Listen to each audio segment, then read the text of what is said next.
नमस्कार दोस्तों, आपका मेरे चैनल में स्वागत है। आज हम आपके लिए फिर से एक कथा लेकर आए हैं जो बहुत ही रोचक, सुंदर, शिक्षाप्रद है।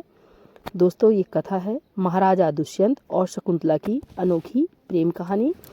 तो कहानी पूरी सुनिएगा तभी अच्छी लगेगी, और अच्छी लगे कहानी तो प्लीज़ लाइक, चैनल को सब्सक्राइब करना मत भूलिएगा।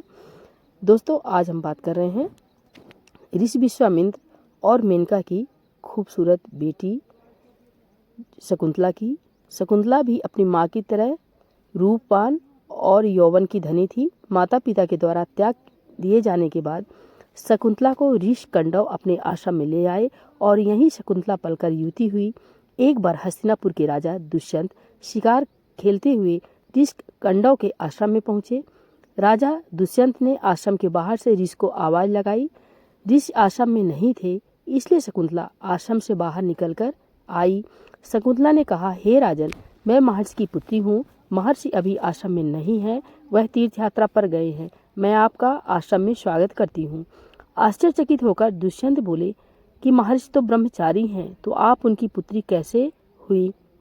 इस पर शकुंतला ने उन्हें बताया कि वह महर्षि की गोद ली हुई कन्या है। वास्तविक माता पिता मेनका और विश्वामित्र हैं। शंकुत नामक पक्षी ने मेरी रक्षा की, इसलिए मेरा नाम शकुंतला पड़ा। शकुंतला के सौंदर्य और मधुर वाणी से राजा दुष्यंत मोहित हो चुके थे। दुष्यंत ने कहा, शकुंतले, तुम मुझे बेहद पसंद आई।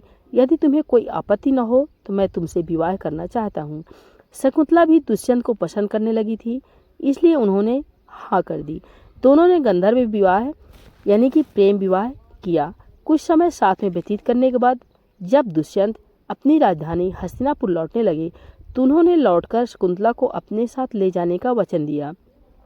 प्रेम के प्रतीक चिन्ह के रूप में उन्होंने अपनी राजमुद्रिका शकुंतला की उंगली में पहना दी। एक दिन कंडव ऋषि के आश्रम में दुर्वासा ऋषि पधारे। उस समय महाराजा दुष्यंत की यादों में खोई शकुंतला को दुर्वासा ऋषि की आवाज सुनाई नहीं दी। अपने क्रोध के लिए विख्यात ऋषि को लगा कि यह उनका अपमान है। उन्होंने उसी क्षण शकुंतला को श्राप दे दिया कि जिस किसी के ध्यान में लीन होकर तुमने मेरा निरादर किया है वह तुझे भूल जाएगा। यह सुनकर शकुंतला का ध्यान टूटा तो उन्होंने ऋषि से क्षमा मांगी। ऋषि ने कहा कि जिनकी याद में तुम खोई थी उनका कोई प्रतीक चिन्ह होगा, उस चिन्ह को देखकर उन्हें तेरी स्मृति आ जाएगी। यह कहकर दुर्वासा ऋषि वहां से चले गए। कुछ दिनों बाद जब कंडव ऋषि तीर्थ यात्रा से लौटे तो शकुंतला ने उन्हें अपने गंधर्व विवाह के बारे में बताया। यह जानकर कंडव ऋषि ने कहा, बेटी, विवाह के पश्चात कन्या को अपने पति का घर ही शोभा देता है। अब तेरे पति का घर ही तेरा घर है। यह कहकर कंडव ऋषि ने शकुंतला को अपने शिष्यों के साथ हस्तिनापुर भिजवा दिया। रास्ते में एक आचमन करते वक्त शकुंतला की अंगूठी पानी में गिर गई और एक मछली ने उसे निगल लिया। कंडव ऋषि के शिष्यों के साथ शकुंतला महाराजा दुष्यंत के दरबार में पहुंची। दुर्वासा ऋषि के शाप के कारण दुष्यंत उन्हें भूल चुके थे। उन्हें शकुंतला के साथ बिताए पलों का कुछ भी याद नहीं था। वह शकुंतला को भला बुरा कहने लगे। उस समय शकुंतला की माता मेनका प्रकट होती हैं और शकुंतला को अपने साथ ले जाकर चली जाती हैं। जिस मछली ने शकुंतला की अंगूठी को निगल लिया था, एक दिन वह मछली मछुआरे के जाल में फंस गई। जब मछुआरे ने उसे काटा तो उसके पेट से अंगूठी निकली। मछुआरे ने देखा कि यह अंगूठी तो राजमुद्रिका है, इसलिए उसे लेकर महाराजा को भेंट करने राजमहल में पहुंच गया। अंगूठी को देखते ही महाराज दुष्यंत को सब कुछ याद आ गया। तब उन्हें अपने किए पर पश्चाताप होने लगा। शकुंतला की तलाश में वो जुट गए। कुछ दिनों बाद महाराज दुष्यंत इंद्र के बुलाने पर देवासुर संग्राम में उनकी सहायता करने दुष्यंत इंद्र की नगरी अमरावती आए। संग्राम में विजय प्राप्त कर जब वह आकाश मार्ग से हस्तिनापुर लौट रहे थे तो रास्ते में उन्हें कश्यप ऋषि का आश्रम दिखा। उनके दर्शन के लिए दुष्यंत वहां रुक गए। दुष्यंत ने देखा कि कश्यप ऋषि के आश्रम में सुंदर सा बालक शेर के साथ खेल रहा है। दरअसल ये बालक कोई और नहीं, शकुंतला का पुत्र था। मेनका ने अपनी बेटी शकुंतला को उस हालत में कश्यप ऋषि के आश्रम में लाकर छोड़ा था। वहीं उसने भरत को जन्म दिया था। बालक को देखकर दुष्यंत के मन में प्रेम भाव उमड़ पड़ा।